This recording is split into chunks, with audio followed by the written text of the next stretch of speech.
Hi, how's your day going? I hope it's going well, and I hope that you're able to make the transition as school is starting, as schedule is beginning to change, that things are going smoothly for you, even though I know this is a challenge in present situation, and there's a lot of concern, and appreciate that, and I've been very much praying about that for all of our families that are involved with that. Speaking of families, I don't know if you've ever heard of Big Don Williams. Big Don was, he was the second full-time youth minister hired by Churches of Christ. I think it was the late 50s. And he was the first, actually the second. And his mom lived not far from Chickasha. There, he would come up and visit from time to time after he retired.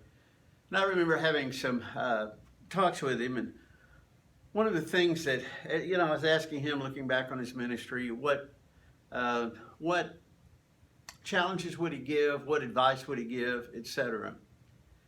And he said, we've got to be very careful that the things that we develop to help us do what we're supposed to do don't become a replacement for what we're supposed to do.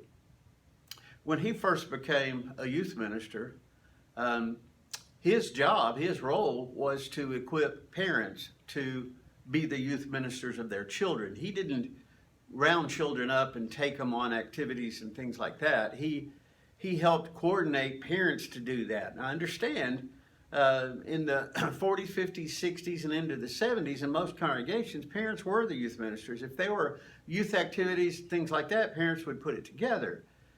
And originally, youth ministry wasn't designed to aid parents in that process. But as he saw and as he warned and as he was passing on to me, what we can create to be an aid can eventually become a replacement. And in his opinion, that had happened. Only the things that hold true in their extremes are really true and trustworthy. So if you take something to its extreme and it's still consistent, then it's noteworthy and trustworthy. So I think anything that helps parents be better parents is good and noteworthy and trustworthy. Anything that actually displaces them or distracts from their role becomes very subject or suspect. And I want to remind you and encourage you in this time of COVID, nothing has really changed, although our perception may have. It is still mom and dad's responsibility. It is still mom and dad's joy to be the youth minister of your children. I don't mean just junior high and high school, I mean all the way down. And with the advent of COVID, our inability to be together in many ways, particularly speaking of classes, children's worship, those kinds of things, that now the responsibility, we would say the responsibility falls back on parents, but it never has left them. No one can be a replacement for the spiritual development of your children. Anybody that works in any kind of ministry should really be a support to you doing that. And I really want to offer, before we get into tonight's lesson, kind of a call to arms that now's the time for you to step up. Those aids kind of have been taken away. And if those aids leave a vacuum, then we have created something that's not good. We have displaced parents from being the youth ministers of their kids, and that's not a good thing.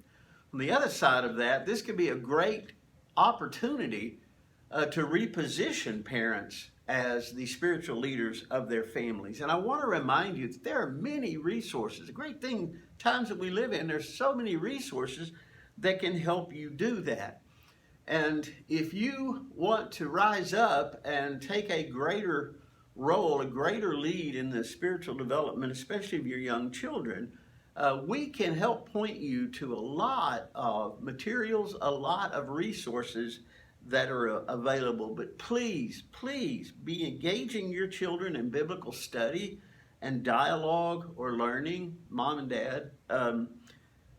What happens at church should not replace what you do, it should reinforce it. Unfortunately, in many families, what they get at church in the assemblies or in classes is all that they get. Some suggestions very quickly. If you don't do bedtime stories with your young kids, now's the best time to do it, but I would suggest not depending so much on fairy tales and things like that, but tell them biblical stories. I tell you, those stories come alive when they're told. This is how cultures have always passed down their traditions, and it's moms and dads passing on to their kids the stories of who we are, how we got here, our heritage. And that gets passed down, and it's been passed down verbally all the way up till the printing press. So kids would gather around and listen to mom or dad or grandpa or whatever, tell them the stories of how we came to be, and of our God and of our tremendous heritage. And I tell you, nothing can bring it to life like mom and dad sharing that.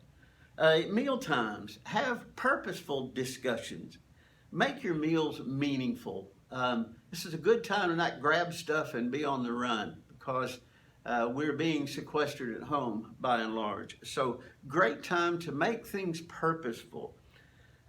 Spend some time with family watching biblical videos together and discuss them. Let your kids see you prioritize such time.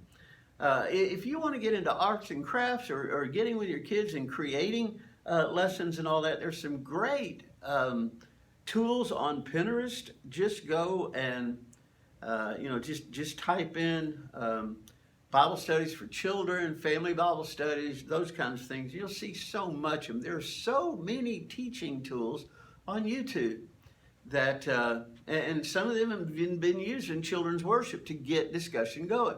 Go seek those. Like I say, if you need any help finding those, don't hesitate to call on the staff here. We'll certainly be willing to help you do that. But you're living in a perfect time to revive mom and dad as the spiritual leaders of the family. Do not miss the opportunities that this pandemic has presented. And rise up and take advantage of it, because as we've seen we've been hearing reports of schools trying to reopen and no telling how that's going to work. A lot of schools have had to postpone because some have opened and have had to shut down in 2 or 3 days. There are just so many uncertainties right now in terms of public gatherings and things like that, but there's not in your home. So a great opportunity for you to reestablish yourself as the youth ministers in your family. Do you have fear or concern about the upcoming election? Do you have concerns that there could be not only a change in leadership, but a change in parties? And does that bring you a concern? What I want us to discuss that for a little bit, and I'm hoping that our discussion will alleviate some of that fear as we focus on not just the short term, but kind of the big picture here. Do you understand that our nation is moving towards socialism? Do you understand in the time of COVID, we've made a huge leap toward socialism? I don't think in any time in history other than during the administration of FDR have we seen that kind of a shift. One of the differences between today and FDR's day, coming off the Depression, and here we are coming off this pandemic, which could very well lead us into a recession or a depression. One of the differences is the mindset, and I would use the example of the WPA. The idea behind the WPA was to give folks who had lost their jobs because of the Depression, to give them jobs. It wasn't to give them a handout, it was to give them the opportunity to provide for their families. We don't see that spirit today, and that's one of the indicators, at least to me, of our movement towards socialism, is the expectation that government's going to take care of us, government needs to bail us and all. And understand the government needs to certainly come to the aid of its citizens. But I'm old school enough to say the government needs to help us help ourselves, not become our granddaddy or grandmother, etc.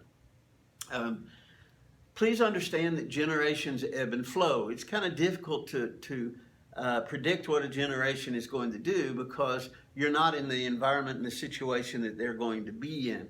But there's no doubt in the last few decades we've been moving towards socialism. You're seeing things that are taking place. You're seeing people elected that wouldn't have been elected 20 years ago. You're seeing ideas being presented in governments that wouldn't have been presented 20 or 30 years ago. Things that are very idealistic, very socialistic, etc. And I want you to understand, it's not a matter of, we got one party, the Democrats, who are becoming more socialistic, and the Republicans are digging in their heels. Everything's moving in that direction, including the Republican Party. So does that frighten you? Like I said, there's definitely, it'd be very difficult to argue that the current generation coming up is not more socialistic in its ideas than certainly the grandparents, of the idea that I need to have government very much involved in my life rather than the government staying out of my life and giving me the freedom to do whatever I plan to do, etc. I remember coming out of, I was a product of the 60s and 70s, and I remember so many of the ideals that I came in contact with when I was, 15, 16, 17, 18, in my 20s, about, peace and love, and there was so much movement in the songs about, how we're going to take care of one another, how we're going to, give peace a chance, and love is really all that there is, and can't we all get along, and all of those kinds of things. And I was interested to see how the next generation was going to take those ideals and even take them further than my generation was trying to. And I'll never forget when I saw Family Ties, a TV sitcom that started in 1982 and ran to 1989, and the character of Alex B. Keaton. You may remember that show if you've been around that long, but that's exactly what it dealt with. Is you had two hippie parents that had these kids, and Alex Keaton became ultra conservative compared to them. And that really is what began to happen in our culture, is rather than peace and love, it got back to business, and we need to generate money and all of those kinds of things. So almost going back to, the post-war idea. So as we're seeing the shifts, as we're seeing in our culture, more ideas of the distribution of wealth, more ideas of CEOs not so much being seen as entrepreneurs as they were 30 or 40 years ago, of people who grasped the golden ring or pull themselves up with their bootstrap. Now, more and more they're being seen as thieves. And that's why you see so many corporations now, they want you to know that for every this you buy, we're going to donate this, because they understand there is this kind of evil empire idea about large corporations. So what they're trying to show is we're very active in giving back and those kinds of things. We're distributing some wealth here because we understand that you see us as money grubbing. So we're just going to take. We're going to sell stuff and just take rather than give back. So that has become, and if you'll notice that in commercials, you're going to see that it's becoming almost universal, that here's what we offer in terms of here's what we'll sell, our products or services. Now here's what we're going to do when you buy one. Here's how we're going to give back to this movement or that movement or whatever. We've seen the movement toward, I heard an interview on the radio of a young activist woman was talking about the recent lootings in Chicago. And she was saying, the reporter was asking, how can you're an activist, you're a part of this, how can you defend this? And she was saying that, it doesn't bother me that Gucci was broken into. It doesn't bother me that Nike's broken into and people get those things because it's reparations. And after all, they're insured. They're not going to lose any money. And the idea that there is, this is owed to me, or this is owed to us, and I don't have a problem with this at all. In fact, this is a form of social justice. because reparations, and this nation has talked about reparations, well, now it's here. So just some examples about kind of a mindset, certainly with the rising culture, and not just picking on them, because first of all, I don't want to give a value judgment on that. It's just a change of perception, and those things continually change. So what if America does become more socialistic? And the title of this lesson is, which government form does God prefer, capitalism or socialism? Failed socialism of the past doesn't matter to utopian thinkers. And we've talked about utopian thinkers before, and there's a naivete there. It doesn't matter what's gone before. We're going to do it better. We're going to go back to the drawing board. Those were just dress rehearsals, and we're going to make changes. Not understanding the fallen nature of human being the wrench that's going to be thrown into any machine. So this movement toward socialism, forced sharing, so to speak. And by the way, like I said, we don't know what generations are going to do. We don't know what future generations are going to do, because we don't know the situation that they're going to find themselves in. For instance, we are a depression away from such speech about sharing of wealth or distribution of wealth or those kinds of things. We're a depression away from all that speech going away. Because when nobody has anything, nobody can share anything. When nobody has anything, sharing becomes a lot more important and a lot more natural. So now you have the haves and the have-nots. If we go through a depression, you're going to have, nobody's really the haves, at least, the majority of the population. I was born during the Cold War. We didn't fear shootings at school. We feared bombs falling from the sky. Spent a lot of my formative years in Houston, not far from, we were on the south side of Houston, near Pasadena, and not far at all from NASA. And it was taught to us, we are a missile site. If they start bombing, they being the Russians or whoever, if they start sending missiles, NASA is going to be one place because of not only the control of our space program, but also amazing control over what's out in the atmosphere, those kinds of things. So there was tremendous fear during the Cold War. Our fear was of communism, of the Soviet Union. Communism very much presented to us as an attempt to take over the world. Their movement into Korea, their movement into Vietnam, their movement into Germany, just the idea of world conquest. And there were statements made by communists back in those days that reinforced that.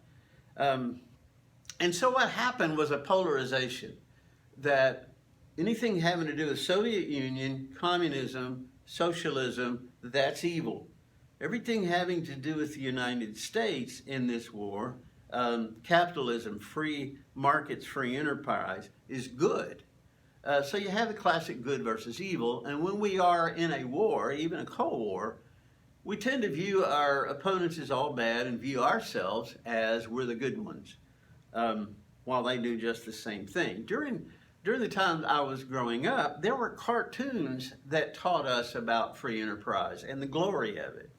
There were Looney Tunes made that taught on a child's level the importance and the sanctity of the free enterprise situation. When I was in a junior high class in Houston, we were studying a passage, and I made a comment that got me into a lot of trouble. The passage was from Acts chapter 2, verse 43, and you know it well. Everyone kept feeling a sense of awe. Many wonders and signs were taking place to the apostles. And all of those who had believed were together and had all things in common. And they began selling their property and possessions and were sharing them with all, as any one might have need.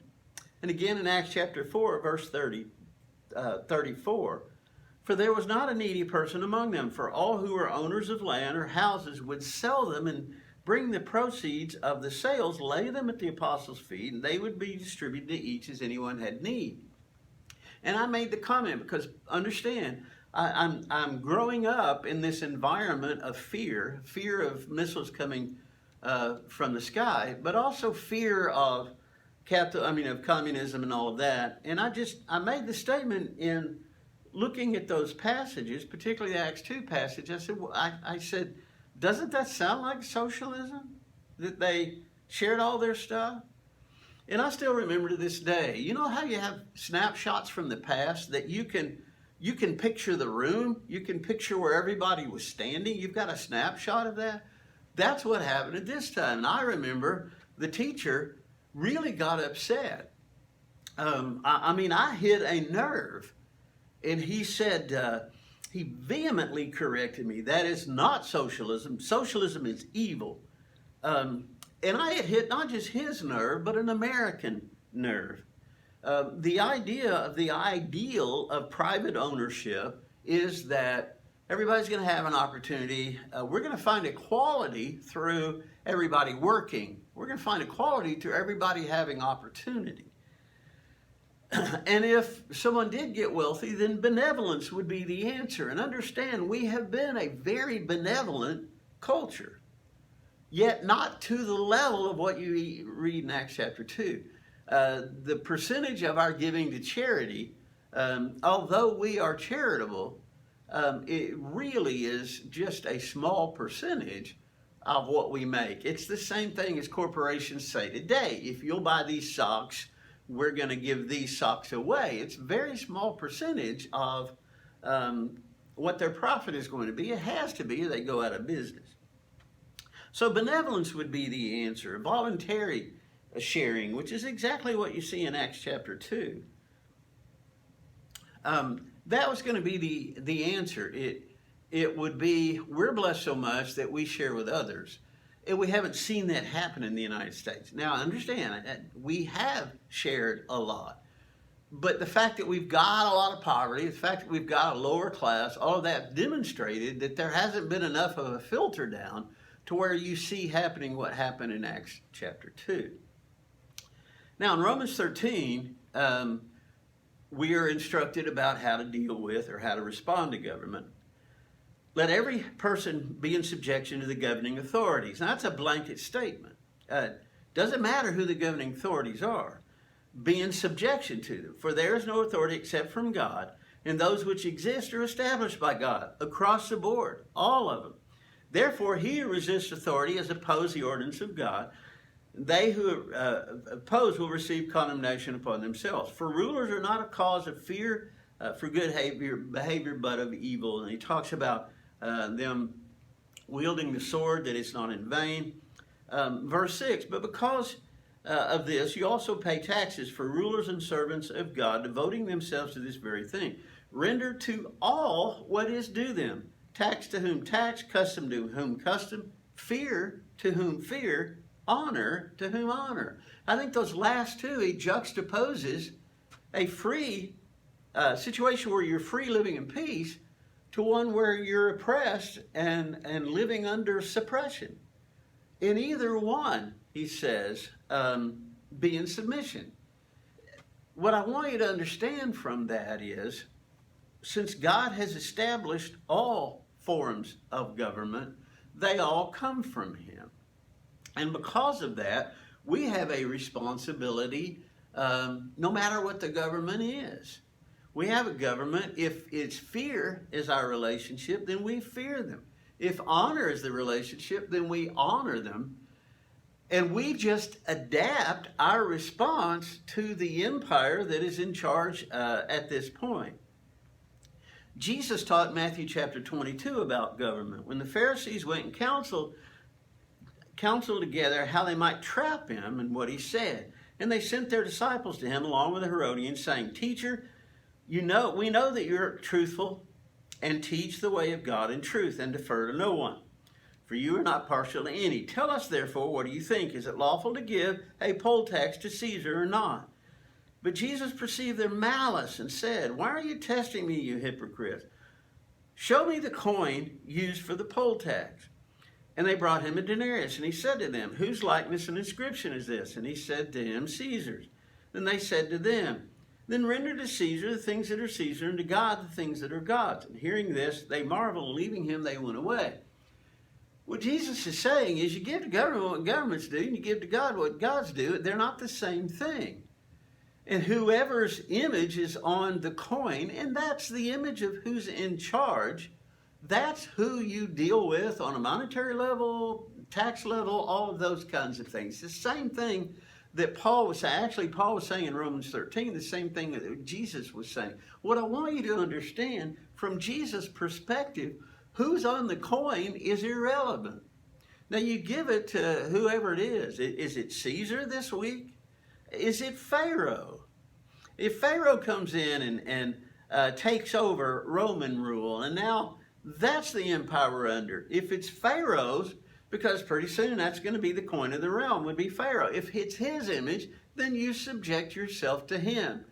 It doesn't impact who we are or what we do in terms of who the government is. And the government is established by by God. Sorry to juxtapose those, because Paul wrote, first of all then, I urge that entreaties, prayers, petitions, thanksgiving be made on behalf of all men, for kings who are all in authority, in order that we may lead a tranquil and quiet life in all godliness and dignity. The ideal is that we have a benevolent government, like we kind of do here now, that gives us freedom, gives us peace. Peace is preferred, but it's not essential. It's not necessary. We do our job no matter if persecuted or free. We tend to do it better when persecuted. So what happens if this country becomes socialist? What happens if kind of the greatest fear, and I heard this on the radio today, that if socialists take over, the churches are going to come under attack, et cetera, et cetera. If they are, there's going to be a groundswell of Christianity in this nation. And probably like unseen in the history of this country. There's going to be a purification of the ranks of Christians. Possibly unprecedented growth. Why? Look at history. That's when we flourish. So if you give us peace, we can go freely to our next door neighbors and talk to them. If we're persecuted, we go under duress, but we still do it.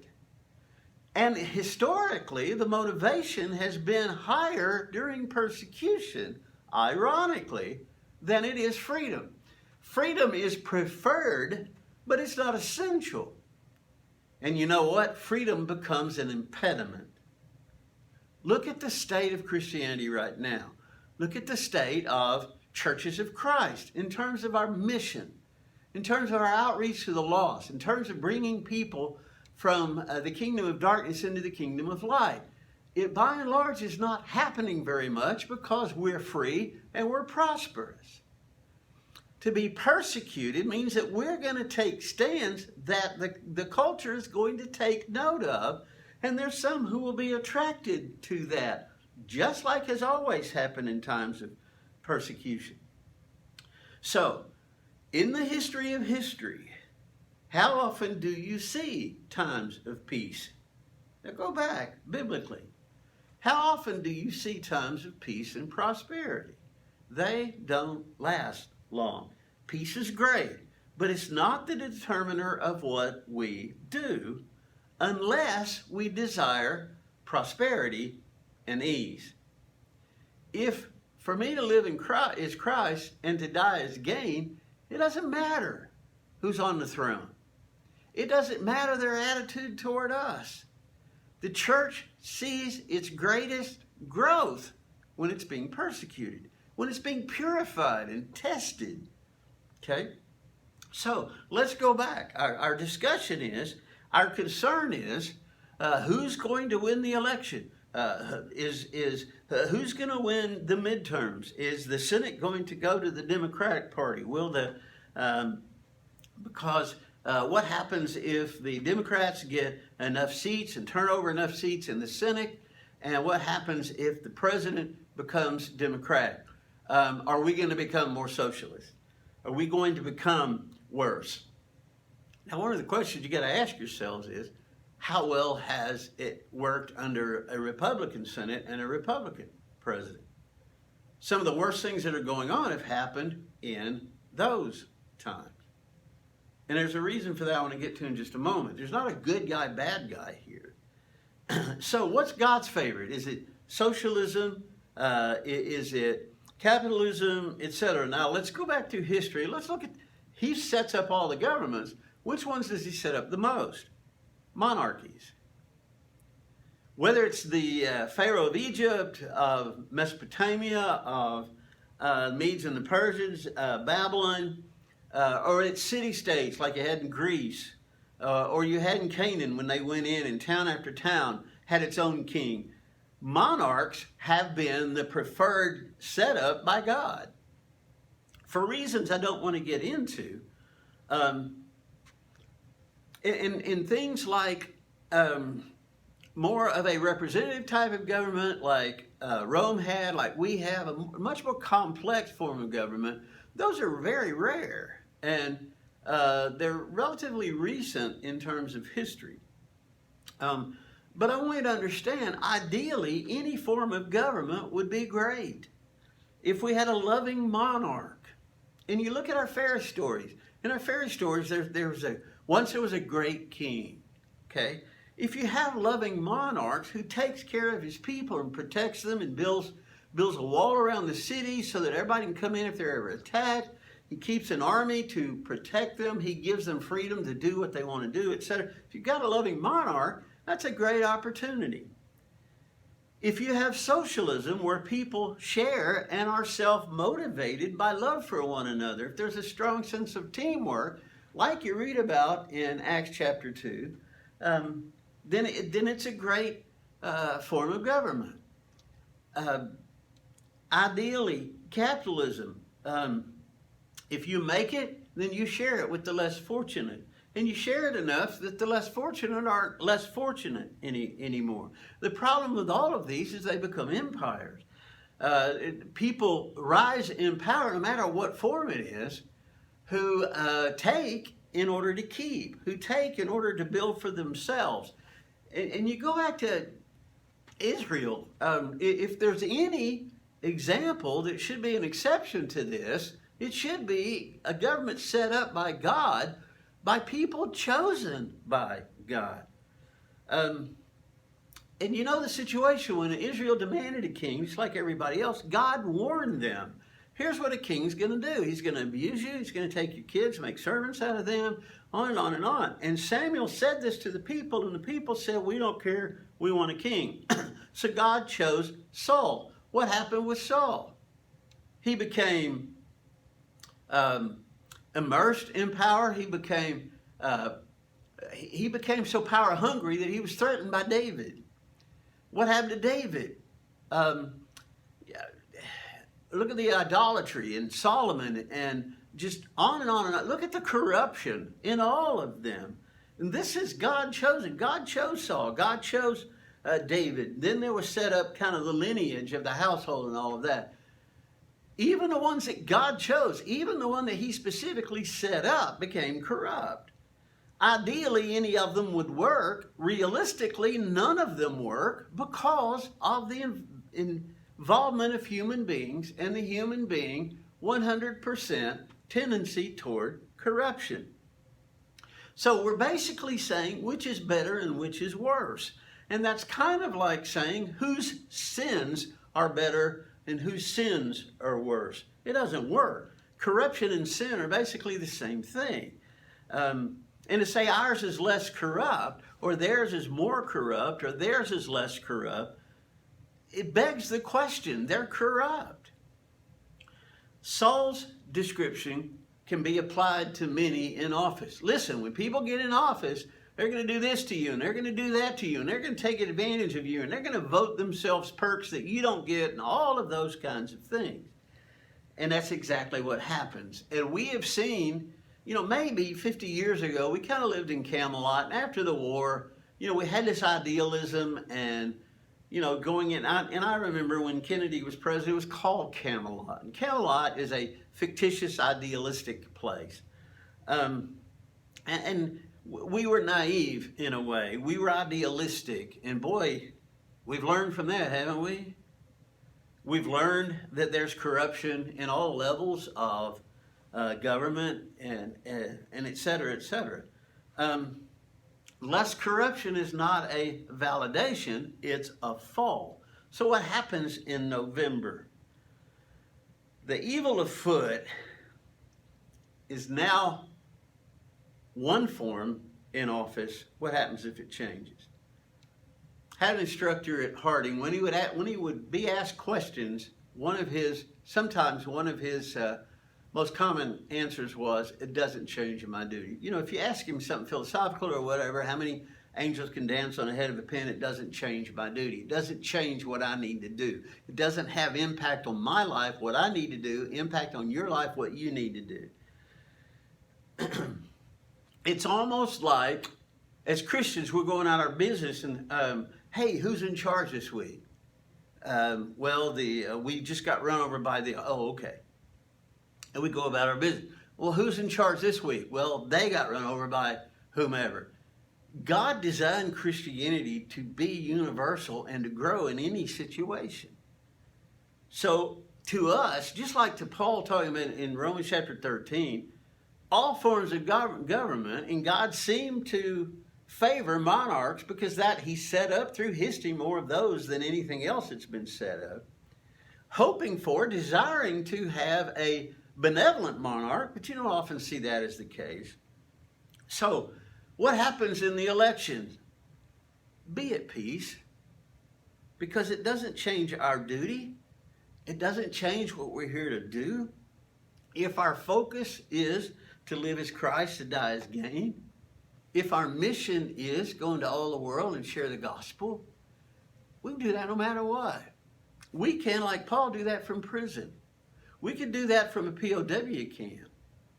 And probably in a POW camp and probably in a prison would get a higher response, because there are people who need a kind of a redemption theology for where they are.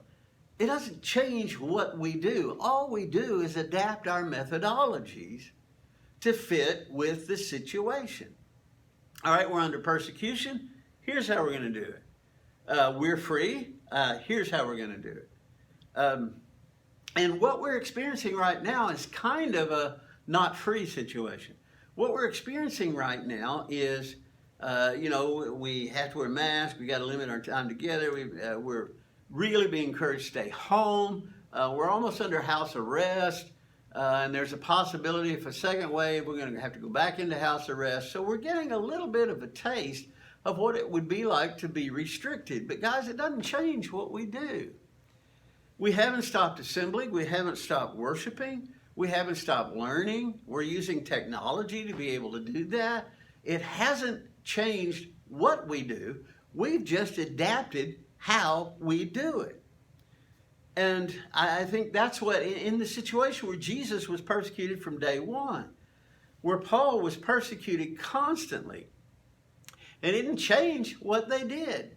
And if they die, they die. And that wasn't cavalier. It's just, for me to live is Christ, to die is gain. We cannot look at death as loss. And I know we talk about it that way so much. Sorry for your loss. Sorry that you lost a loved one. We didn't lose anyone, because they went to their reward. They got a reward. That's not a loss. That's a gain. Nothing changes. Guys, if we're run over by China, nothing changes. If